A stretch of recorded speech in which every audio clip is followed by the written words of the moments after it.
કવાંટમાં દબાણકારો સામે તંત્રની લાલા કાચા પાકા દબાણો કરાયા સાફ। કવાંટ નગરમાં રસ્તા પરના ગેરકાયદેસર દબાણો અને અતિક્રમણો સામે સ્થાનિક તંત્ર દ્વારા મેગા ડિમોલિશન ઝુંબેશ હાથ ધરવામાં આવે છે। મામલતદાર કચેરીથી નસવાડી અને બોડેલી રોડ સુધીના મુખ્ય માર્ગો પર ઊભા કરાયેલા કાચા પાકા દબાણો, શેડ અને કેબિનોને જેસીબી તથા ક્રેનની મદદથી દૂર કરવામાં આવ્યા હતા। લાંબા સમયથી રસ્તાની બંને બાજુ થયેલા દબાણોને કારણે ટ્રાફિકની સમસ્યા સર્જાતી હોવાની ફરિયાદો વચ્ચે તંત્ર અને પોલીસ દ્વારા કાર્યવાહી કરવામાં આવી હતી।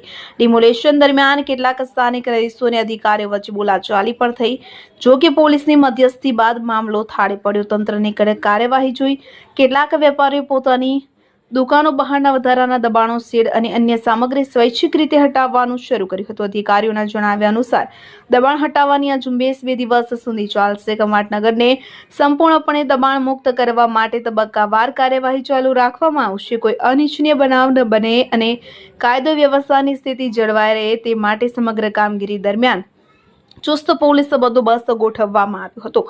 તંત્રની આ કાર્યવાહીને પગલે મુખ્ય માર્ગો પર થયેલા અતિક્રમણો દૂર થતા ટ્રાફિક વ્યવસ્થા વધુ સુચારુ બનવાની આશા વ્યક્ત કરવામાં આવી છે। કવાંટ ગ્રામ પંચાયતની અંદર મેઇન રોડની આજુબાજુ જે દબાણો હતા એને 41 જેવા દબાણો અત્યારે દૂર કરવામાં આવે છે।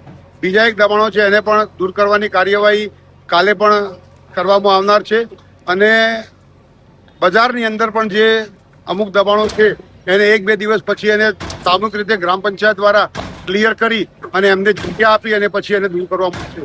ડીડી ચૌધરી, તાલુકા વિકાસ અધિકારી, કવાંટ।